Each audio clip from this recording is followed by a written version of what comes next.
Hi friends, ಎಲ್ಲರೂ ಹೇಗಿದ್ದೀರಾ? ನಾನು ನಿಮ್ಮ ಕಾವ್ಯ. ನಾನಿವತ್ತು ನಿಮಗೆ ಮಾವಿನ ಹಣ್ಣಿನ ಗೊಜ್ಜು ಮಾಡೋದು ಹೇಗೆ ಅಂತ ಹೇಳ್ಕೊಡ್ತಿದ್ದೀನಿ. ತುಂಬಾ ಸಿಂಪಲ್ಲಾಗಿ ತುಂಬ ರುಚಿಯಾಗಿ ಮಾಡಿಕೊಳ್ಳುವಂಥ ಮಾವಿನ ಹಣ್ಣಿನ ಗೊಜ್ಜಿದು. ನೋಡಿ, ಅದಕ್ಕೆ ನಾನು ಆಲ್ರೆಡಿ 4 ಮಾವಿನ ಹಣ್ಣಿನ ತೊಳೆದ್ಬಿಟ್ಟು ನೀಟಾಗಿ ಎತ್ತಿಟ್ಕೊಂಡಿದ್ದೀನಿ. ಈಗ ಇದನ್ನ ಚೆನ್ನಾಗಿ ಸಿಪ್ಪೆಯನ್ನು ತೆಗೆದುಕೊಳ್ಬೇಕು. ಮಧ್ಯಾಹ್ನ ಟೈಮಿಗೆ ತುಂಬಾ ರುಚಿಯಾಗಿರುತ್ತೆ. ದೋಸೆಗೆ ಎಲ್ಲದು ತುಂಬ ಚೆನ್ನಾಗಿರುತ್ತೆ. ನೋಡಿ, ಆಲ್ರೆಡಿ ನಾನು ಈ ಥರ ಮಾವಿನ ಹಣ್ಣಿನ ಸಿಪ್ಪೆ ತೊಗೊಂಡ್ಬಿಟ್ಟು ಎತ್ತಿಟ್ಕೊಂಡಿದ್ದೀನಿ. ಈಗ ಈ ಮಾವಿನ ಹಣ್ಣಿನ ಚೆನ್ನಾಗಿ ಕೈಯಲ್ಲಿ ಅದ್ರ ಮೇಲ್ಗಡೆ ಇರೋದೆಲ್ಲ ತೆಗೆದು ಚೆನ್ನಾಗಿ ಈ ಥರ ಕಿವುಚಬೇಕು ಹಣ್ಣನ್ನು.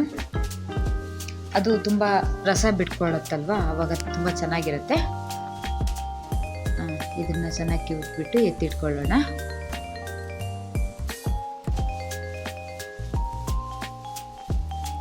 ನೋಡಿ, ಆಲ್ರೆಡಿ ಹಣ್ಣನ್ನು ಈ ಥರ ಎತ್ತಿಟ್ಕೊಂಡಿದ್ದೀನಿ ಬೋಲ್ಟನ್ನು.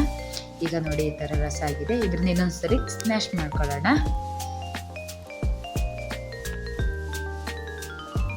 ಮಾವಿನ ಹಣ್ಣು ತಗೊಳ್ತಾ ತುಂಬ ಸ್ವೀಟ್ ಇರೋ ಮಾವಿನ ಹಣ್ಣನ್ನು ತಗೊಳ್ಬೇಡಿ, ಸ್ವಲ್ಪ ಹುಳಿ ಇರೋದು ಮಾವಿನ ಹಣ್ಣನ್ನು ತಗೊಳ್ಳಿ, ತುಂಬಾ ರುಚಿಯಾಗಿರುತ್ತೆ.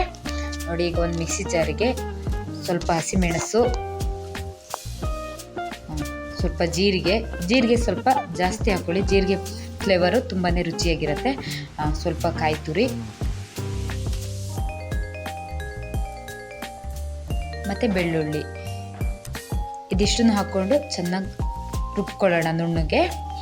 ಈಗ ಒಂದು ಬಾಣಲೆಗೆ ಸ್ವಲ್ಪ ಎಣ್ಣೆ, ಸ್ವಲ್ಪ ಸಾಸಿವೆ,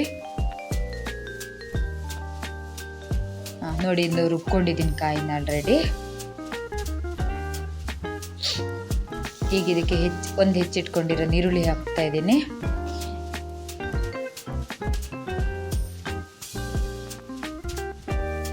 ಈಗ ಇದಕ್ಕೆ ರುಬ್ಬಿರುವಂಥ ಮಸಾಲೆ ಹಾಕ್ಕೊಳ್ಳೋಣ. ಮಸಾಲೆ ಹಾಕ್ಬಿಟ್ಟು ಒಂದು 2-3 ನಿಮಿಷ ಫ್ರೈ ಮಾಡ್ಕೊಳ್ಳಿ ಸಾಕು.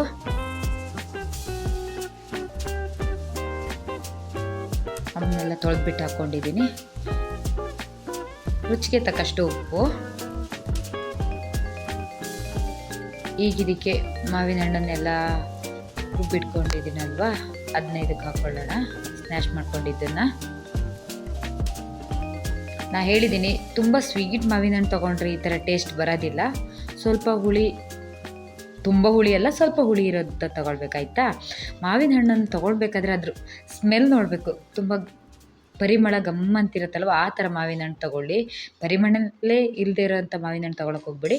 ಈಗ ಅದಿಷ್ಟನ್ನು ಹಾಕಿಬಿಟ್ಟು ಚೆನ್ನಾಗಿ ಒಂದು 5 ನಿಮಿಷ ಕುದಿಸ್ಕೊಳ್ಳೋಣ ಸಾಕು. ನನ್ನ ಚಾನಲ್ ನಿಮಗೆ ಇಷ್ಟವಾಗಿದ್ದರೆ ಲೈಕ್ ಮಾಡಿ, ಶೇರ್ ಮಾಡಿ, ಕಮೆಂಟ್ ಮಾಡಿ, ಮತ್ತು ಸಬ್ಸ್ಕ್ರೈಬ್ ಕೂಡ ಆಗಿ. Thank you.